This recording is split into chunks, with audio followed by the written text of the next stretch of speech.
Hello, and welcome to the Empowerography Podcast.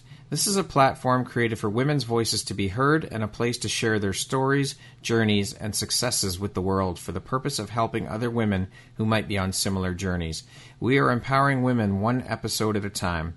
I'm your host, Brad Walsh, so kick back, grab one of your favorite beverages, and enjoy the stories.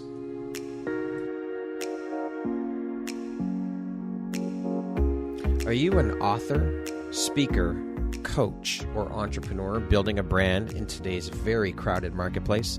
How do you stand out? Join me on September 27th and share 97 minutes of your time for just $97 and learn how to empower your brand message and shine as a guest on podcasts. iHeart's doing it. Spotify's doing it. You should do it too. Join me and spend 97 minutes of your time for just $97. You can find the registry link in the show notes. Hope to see you there. Hello there, Brad Walsh here, your host of the Empowerography Podcast. Today, my guest is Judy Kane. She is the founder of Aligned Consciousness, a Psych K facilitator, and an author. Welcome, Judy. Happy Thursday. How are you doing today? I am great, thank you. How are you? I am awesome. Thank you so much for taking and making the time to be here with me today. I am so excited and looking forward to jumping in and sharing all the beautiful light that you put out into the world through the work you do and a little bit about your story and your journey. So with that being said, let us jump right in. I want to jump right into the whole Psych K thing, Judy. And as we've talked about this, I've told you before, I'm so fascinated by this stuff. And I've told you that multiple times. And could you explain what Psych K is and how long have you been a Psych K facilitator? Sure. So Psych K is a set of processes that you can do that will rewrite subconscious beliefs that are limiting you, right? I've been doing this since 2011. It's a fast change process. You can usually change any one belief in less than 5 minutes. So it's when I saw it being used with somebody else, I was intrigued. It was like there was a clear result to what was being done. It was very fast. And it didn't require the facilitator, which is what you call the person who leads the process, I guess, to interpret messages or sense energy. Or it's a very straightforward process. That appealed to me as well. Yeah. Now, you say you could change the beliefs in people's minds. So what types of beliefs are you talking about? What are you referring to? Wow. So there's all sorts of beliefs that can go from phobias. Okay. I've never had a phobia client take a full hour. Wow. Quick? Yeah, because while it might be an intense reaction, there's usually a very small number of beliefs that are causing it. So You can usually get that resolved. I have gotten it resolved so far with every client with less than an hour. That's quick. It is quick, but and I don't get that many phobia clients, but when I do, it's very rewarding for both of us because it's nice for that to just be taken care of, right? Yeah, for sure. It's such a trouble for the person who's experiencing them. But typically what I see people for are beliefs that are keeping them stuck in patterns that aren't getting them where they want to go. Okay. So like money mindset type things. Money mindset, repeating unsupportive relationships. The money mindset, there are a lot of things that can contribute to fear of success, actually. Mm-hmm. So a lot of times I see people in business who want their business to be better. Yeah. And that can be fear of success, fear of failure, fear of being seen or heard, scarcity mentalities. There are all sorts of beliefs that can feed into that.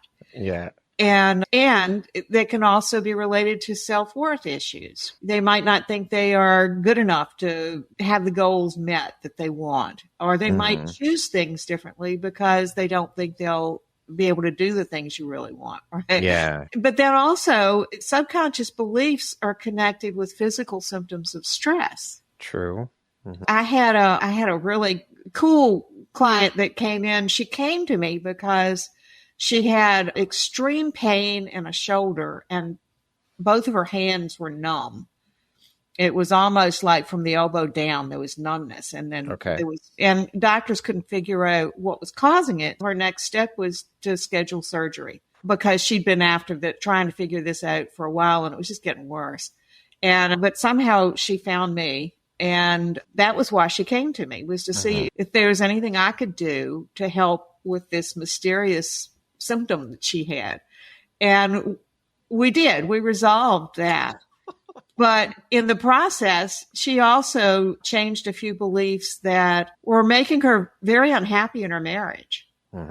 So she signed up for 2 for 1. I know. It was beautiful, right? She signed up for a monthly subscription thing that was it was 6 months. And I can't remember, maybe the 4th month was when the pain was gone. And by the 5th month, she was happy in the marriage.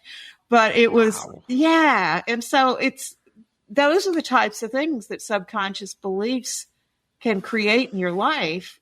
And you don't really know that's what's happening. You just know things aren't the way you want them to be. What about things like anxiety or inner child stuff? Absolutely.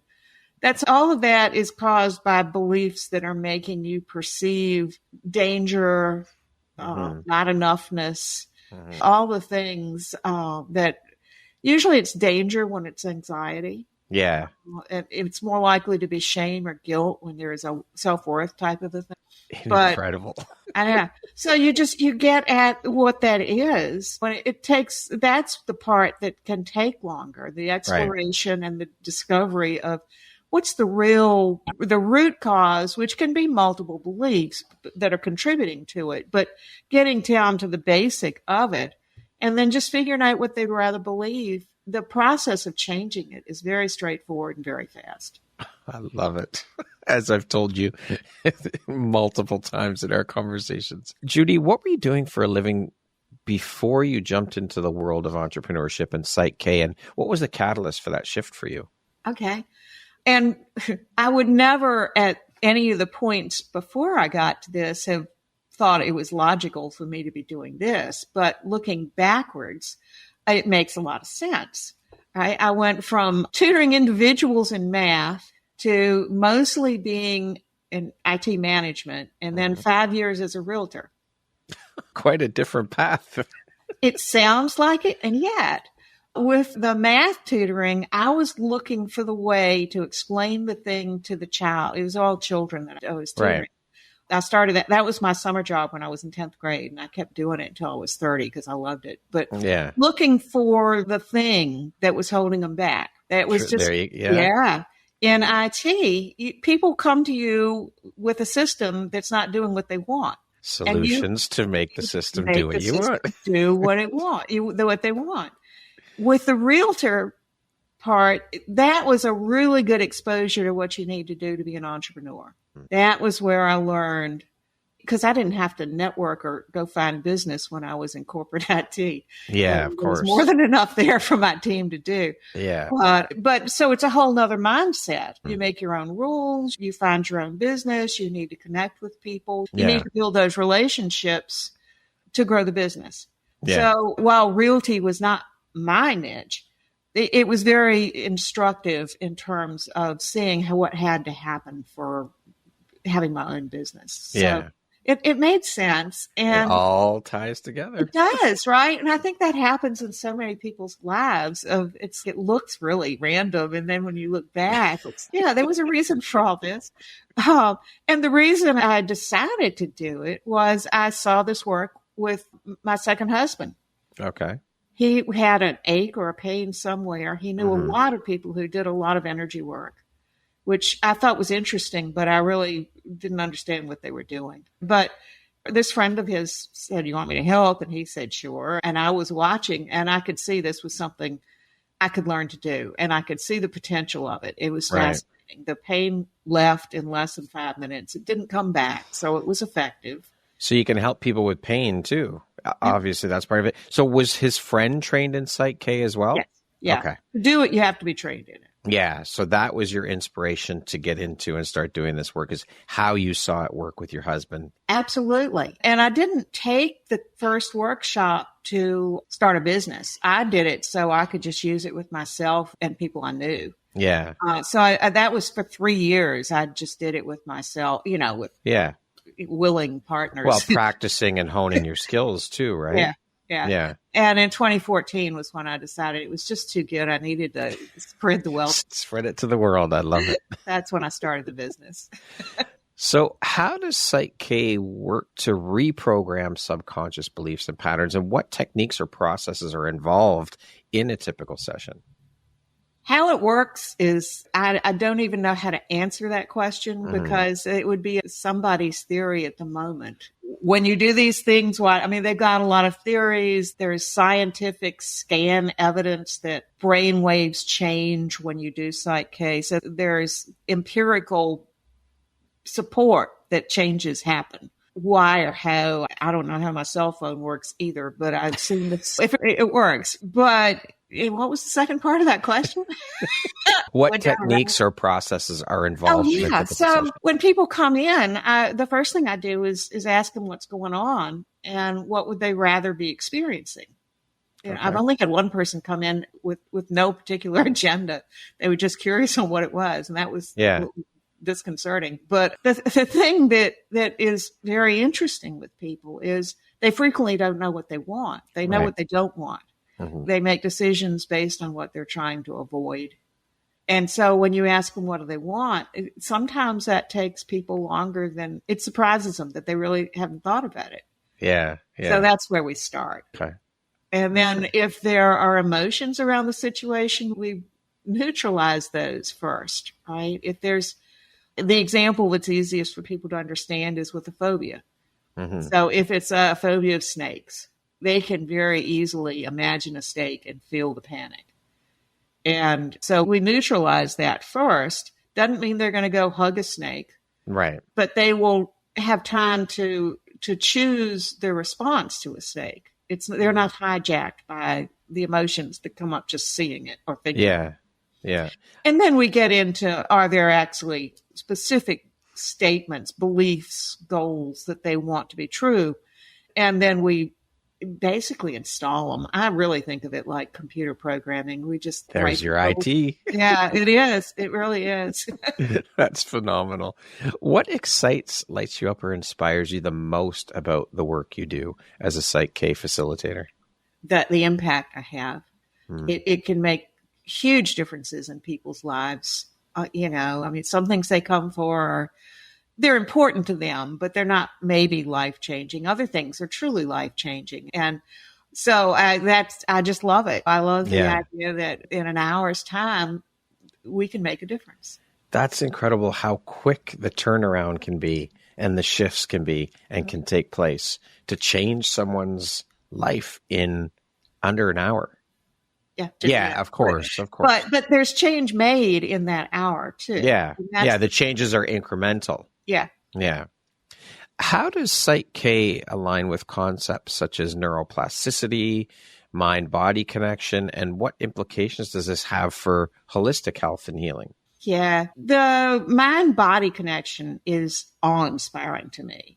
The fact that, like the client I was talking about, that she could have this severe pain and numbness that is all a symptom of beliefs that are causing her distress. And I have seen with hers, it took several sessions, but I have had other sessions where, people with migraines I've seen in meetings or retreats or seminar places. Back when I did a lot of in-person meetings, I do most stuff now virtually, but people would say, I've got to leave. I've got this migraine. And I would always offer, would you like me to see if I can help? Mm-hmm. And usually within 5 or 10 minutes, the migraine would be gone. And sorry to interrupt, Judy, but when you do that, using the migraine as an example, now these people obviously are experiencing migraines on a somewhat regular basis. So does this eradicate it completely? The migraines don't come back? Some of these people I'll never see again. They're total strangers. Right. So I honestly do not know, but my guess would be that if you get to the core belief, they would not come back. I mean, if they came back, it would be for something else, that this was just the body's way of, your body's like an instrument panel, right? When it's doing something to get your attention, it's because there's something that's not easy in your body. And if you treat the symptoms, it's just going to get the symptom louder or give you a different one. Yeah. So, but you got to get to the reason you got the symptom to begin with, and you Right. change that. And sometimes it's just relieving that stress of the belief that's causing the discomfort, whatever that is. Yeah. And what about your client that you said that was having the pains in her arms, the one you were using? Yeah. Did that pain come back? Oh no. So that's done. It's gone. She'd never Yeah. experienced it again. The migraines, they've been so incidental and so random. I Right. can't speak to all those, but for the people that have been clients of mine, Yeah. they don't come back. Wow. That's incredible. What a gift that is that you're able to give these people to eradicate pain that they're dealing with or that they have been dealing with for so long. And you can fix that in 5, 6 sessions, 2 sessions, whatever it is. I think that's absolutely incredible. It doesn't surprise me because I've seen it too often, but it still blows me away, right? That mind-body connection is so impactful that you just don't grow up knowing that in our culture, right? Yeah, we're not taught that. It's not talked about, all of these things, right? We're just supposed to, you look at Eastern medicine, the doctors, they don't get to the root of the problem. It's a Band-Aid solution. So this gets into the root and fixes it. That's how you fix the problems, is getting to the root of them. Absolutely. Yeah. What are some common misconceptions about Psych K, and how do you address them in your work? I don't know, because most people haven't heard of it. So I don't think I have had one person say they won. It was some raffle thing where I donated a session, and this guy is going, "Oh, it's been a long time since I've seen a psychic," and it's that's definitely not what I do. So there was one misperception there. I guess sometimes when people hear me say what I do, they think it might be a little bit more, and I'm not against woo-woo at all. Yeah. But they might think it's a little bit less direct. Okay. Than what it is. And it really is a very direct, I'm a process person. Yeah. It's that you follow, you do the things, you take There's science behind it. There is, and I've seen it work so often, but there's a process to it that's it's very laid out, very straightforward. Right. The mystery of it is more in getting to the right beliefs. The change part is really just very straightforward. Yeah. Okay. Can you discuss any challenges or limitations that you've encountered in your work as a Psych K facilitator, and how did you overcome them? Yeah, when I first started doing it, I was really attached to the outcome. And I felt a huge responsibility for making sure the clients found the right beliefs. I was taking on more ownership of that than works. Really. Yeah. When you're doing that, it doesn't work. You've got to, we call ourselves facilitators, and we call what I call clients. In Psych K, we call them partners. Okay. So it's a collaborative thing. And you've got to trust that the partner can access their own wisdom to know what it is that's going to be the best thing for them.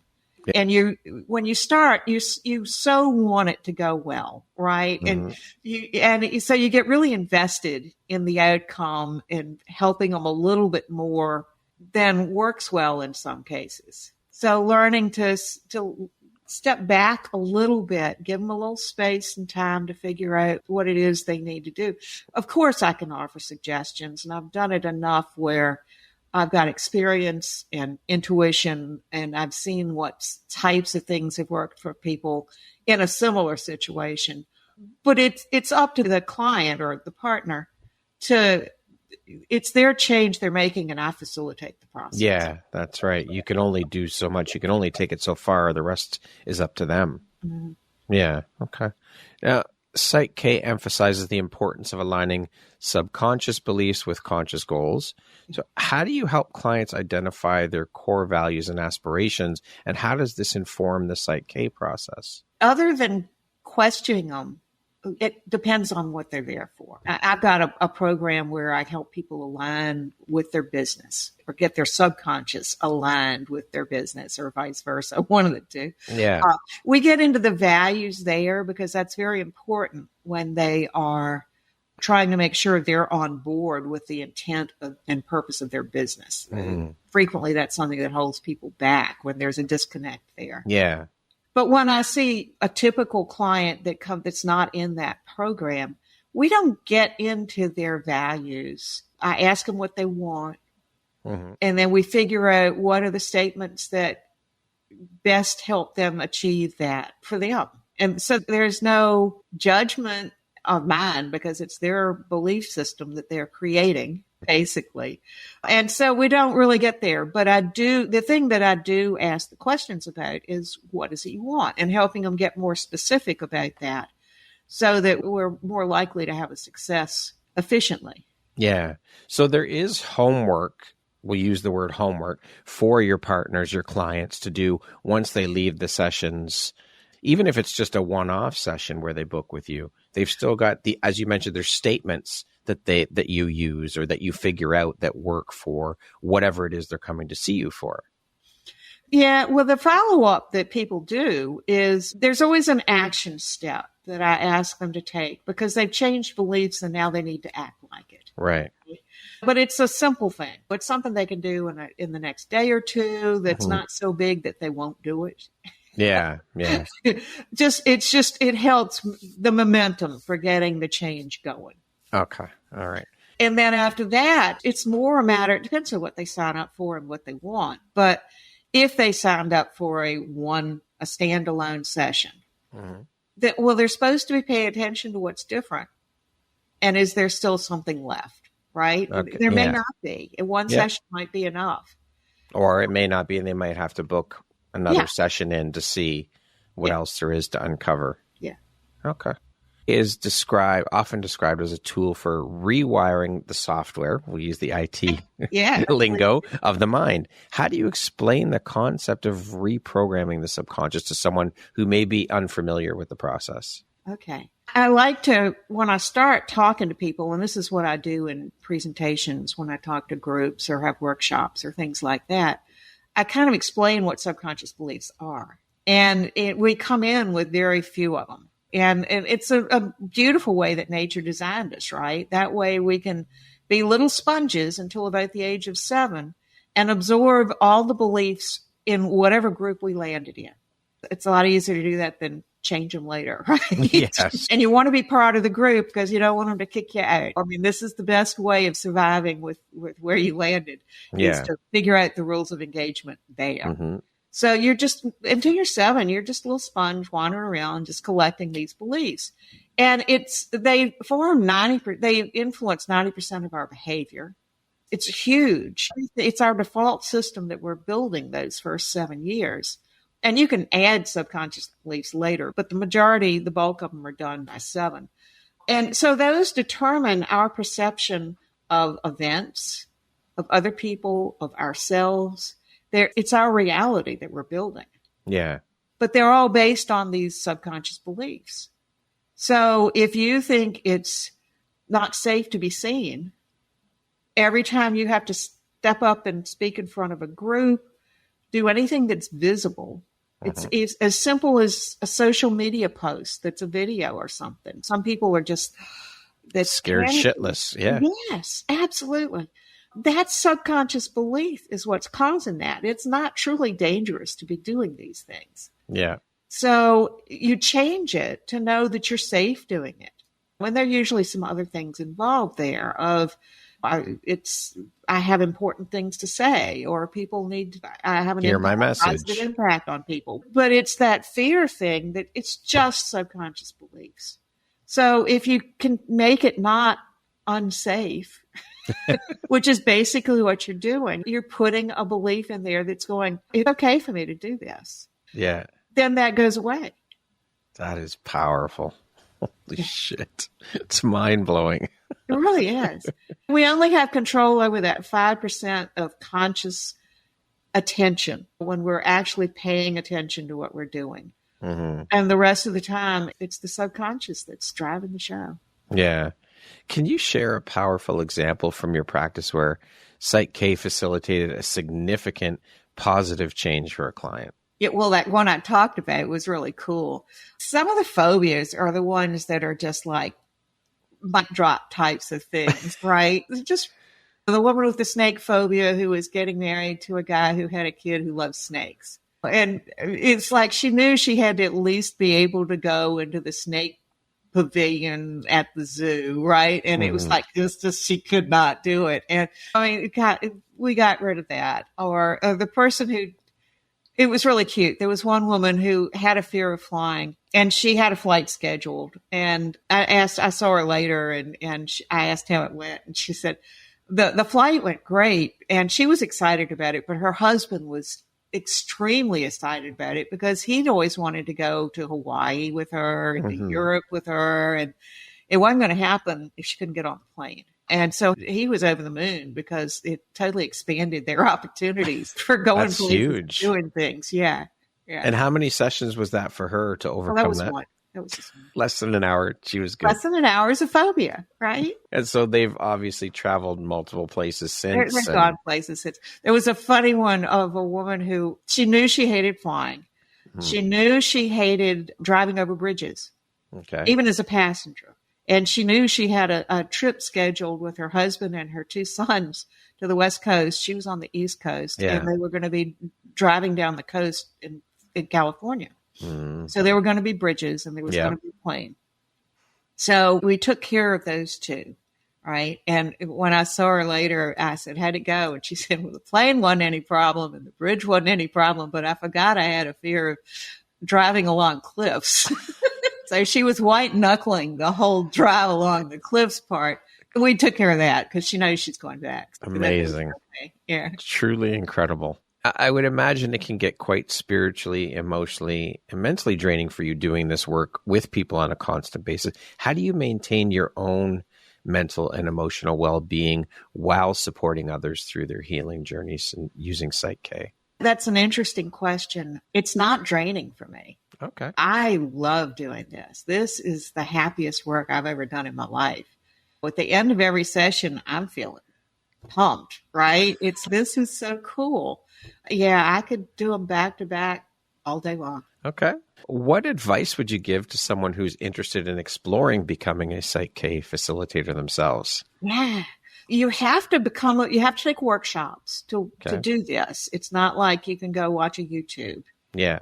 And they're very careful about that, about who the instructors are that teach the workshops, so that people are getting as consistent a message as possible, given the fact it's a multitude of instructors out there, right? Right. They're all teaching the same thing, and it's a very rigorous training and selection process they have for the instructors.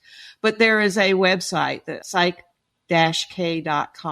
Okay. And that's got information about all the workshops. And it depends. There are different levels. I've had all the levels. I'm up multiple times. But you start with a version of basic. Okay. When the pandemic lockdown happened, they started doing online ones, which they had never done before. So there's in-person options and there are online options for starting out on that journey. And a good thing to do would be very carefully read what the prerequisites are for each of them and compare what's being taught, because the basic in-person teaches you some things that the online doesn't cover because you're not working with a person. Right. Yeah. And vice versa. So depending on the intent of, do you intend to use it just with yourself? Do you want to use it with other people in person? Do you want to use it online with people? The real purpose of learning it. So I would read those very carefully to make your decisions. When I took it, there were no virtual options. Okay. And the path, some of the later courses, workshops, require some of the in-person things. So it depends on where you want to go with it. So let's say someone wanted to do what you're doing, create a business out of it. So do they have to take multiple levels and multiple classes or workshops to get to that point where they can create a business and build a business doing this work? You can take one workshop and work with people. Okay. And yourself, for sure. You can work with yourself from either the first in-person basic or the first online basic. The first in-person workshop doesn't let you work with people virtually. The first virtual doesn't let you work with people in person. But you can always work with yourself with either. And depending on who you're working with, what you learn in that first one is what I use in 98% of my client sessions. Okay. Okay. The other things are just expanding on it. They get Which, of more, course, is always good to expand your knowledge and grow absolutely, your understanding. Yeah. Yeah. So they get into things that are more complex, but you can take care of almost anything with what you learn in a basic workshop. Okay. Perfect. Thank you for sharing that, Judy. Yeah. Looking ahead, how do you you personally envision the future of Psych K evolving, and what role do you hope to play in shaping its trajectory? I'm not one of the instructors, so I'm not part of the organization as such. Mm-hmm. So I don't know where it's going. It's always interesting. I'm very fortunate that I'm connected with the person who taught me almost all the workshops, and I consider a mentor. Right. She has a monthly thing for facilitators that she has worked with, or any actually, who want to come as long as they've had a workshop, where you get kind of information out about some new directions or some things like that. So I like to stay on top of what those are. Mm-hmm. But I think the biggest thing I can do for Psych K is just broaden my reach so that more people know about it. Yeah. Yeah. Have you ever thought about becoming a teacher, an instructor? I did think about it for quite a while, and the universe kept telling me, no, this is not what you're supposed to be doing. Okay. There we go. So that is not on my top 10 list of things to do. I really enjoy what I'm doing it this way. Yeah. I like spreading the message. I like seeing the clients. Mm-hmm. I blog. I've got the book. My purpose, I think, is more about letting people understand subconscious beliefs, how they impact them, and what they can do about it. Yeah. And then the Psych K part is how I can individually help them or let them know that this is one tool that would work. But there are many ways of changing the subconscious. Yeah, of course. Of course. Many ways to skin a cat, as they say. Mm-hmm. Mm-hmm. You mentioned it just now, and I mentioned it off the top. You are an author. I would love for you to speak a little bit about the book you've written. Can you tell us the title, subject matter, what the experience was like for you sharing and putting that out into the world? It was interesting. I had not had write a book at the top of my list. And yet there's a book. And it was it just came to me as, well, this would be a good way to spread the message, basically. And once I had the thought, it was like, well, if I had the thought, I probably should do it, because that's a weird thought for me to have. Kind of, you just follow the breadcrumbs kind of thing. It was a really cool process of doing it for two reasons. One, I had no idea what happens around publishing a book, right. Excluding writing the content. It was fascinating to see all the things that had to happen, all the things you had to pay attention to, the things that have to be in place. It was just a really interesting process, stuff I had no idea about. The writing process itself, it was easy in many respects because I was not trying to make it a research book. I was just drawing on my own experiences and observations of clients with mine. Mm-hmm. So it was purely, anecdotal and my conclusions, which made it, I didn't have to worry about it being academically correct or doing a lot of research about it. Fact-based and all. It's not one of those, but it was very helpful in terms of clarifying what my experiences had been. And so I really valued that part of it because it just made it clearer to me, right? And what I did, it was like I looked back on all the people that I'd worked with and saw that there were 4 main categories of beliefs that people were coming to me for change about. And that was, and they kind of lined up with Maslow's hierarchy of needs and that type of thing. The first one is safety. Right. Mm-hmm. And there are a lot of people come because that fear of success, fear of failure, fear of being seen, all the fears. Yeah. And once you get past basic needs, that's a need. It's a human need. The next one is self-worth. Mm-hmm. And it's not just knowing the value that you have for just being you. It's also knowing that other people value you. Yeah. So it's another basic human need to be valued. Mm-hmm. being lovable, knowing that you're lovable just for who you are, as opposed to conditional love of you have to do these things to get the love, or be this other person you're not to get the love. Yeah. So that was the third group. And then the fourth one is being connected to something bigger than yourself, that you're part of a whole. We're part of a collective. There is a bigger thing going on. And so knowing that you've got that connection and belonging there, I think is also very important. Yeah. And then there's a little bit at the end about physical symptoms of stress. Okay. Because I couldn't leave that out. No, right? Of course not. And what's the title of the book, Judy?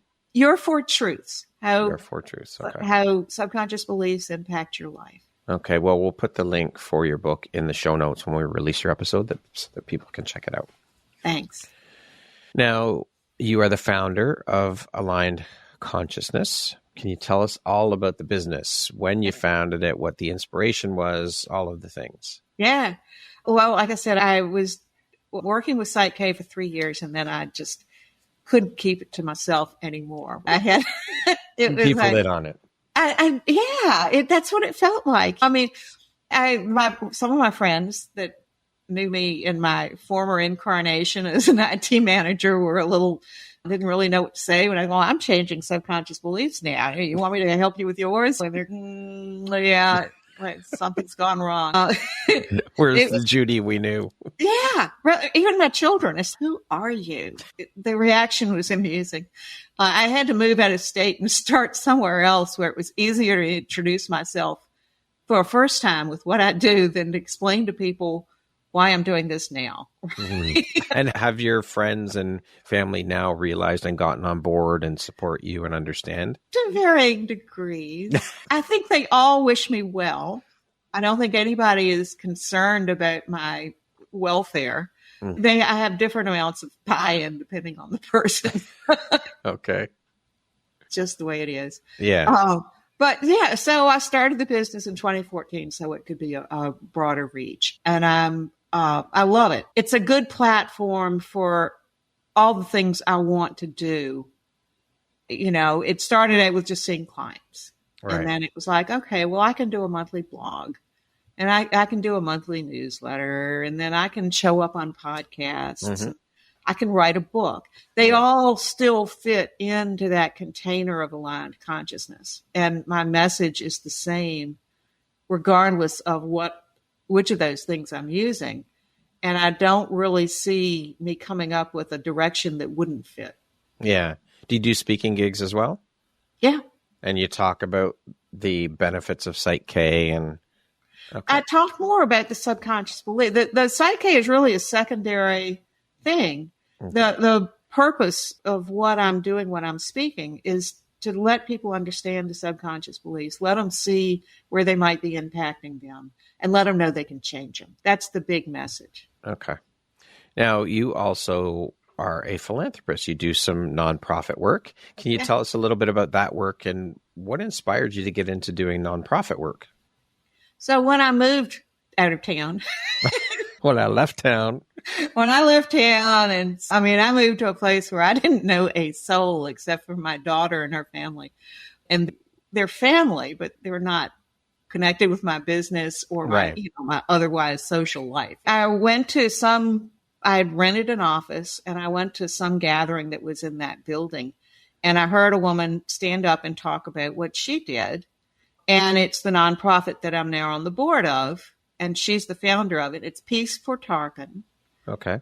The 4 is the numeral 4. And it established the first trauma-informed community in the country. Wow. And I was really intrigued when she was talking about it because a lot of my clients have a history of trauma. And we work through that. In fact, Psych K is a really good way to deal with trauma because you don't need to re-traumatize yourself in the process of changing the impact of it. Like they do in therapy. I'm not going to make any statements against anything that people do, but with Psych K, it's not important to know where the belief came from. Right. So people don't need to know where it came from, or if they know, they don't need to put words around it once again. Mm-hmm. So it's a much gentler way of dealing with it than some, and not to say that they aren't all effective, but this is gentler. Yeah. And so when she was talking about being trauma informed, I was not really that educated on what trauma-informed practices are. Okay. Right, of words you shouldn't use, and what's the response when people are suffering from a trauma being activated. And so I wanted to learn more. And so I started they have a forum once a month. And so I started going to that to learn more. And then I got on the board because it's a fabulous organization and we do really good work. And it's important that more people in communities understand the behaviors that are there because of mostly childhood trauma. Yeah. Beautiful work. I love it, Judy. Thank you for sharing that. What do you think your unique skill set or superpower is that's helped you become successful? One of my clients called me a good sifter, SIFTER, where she would be talking and I would be able to pick out some things that ended up being pertinent. So I think I'm a good listener. I'm a good analyst and I see patterns. So I think those have been very helpful with my clients of going, oh, that's interesting because that sounds like the other thing you said. And so maybe there's common stuff there that would help us figure it out. Okay. Speaking of success, how do you define that word? What does success mean to you?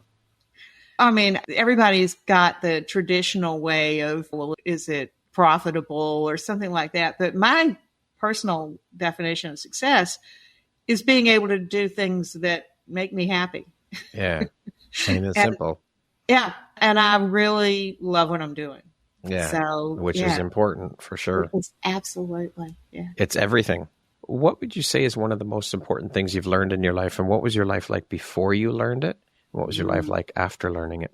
I think one of them, and I obviously everything's a journey. There's not much black and white learning.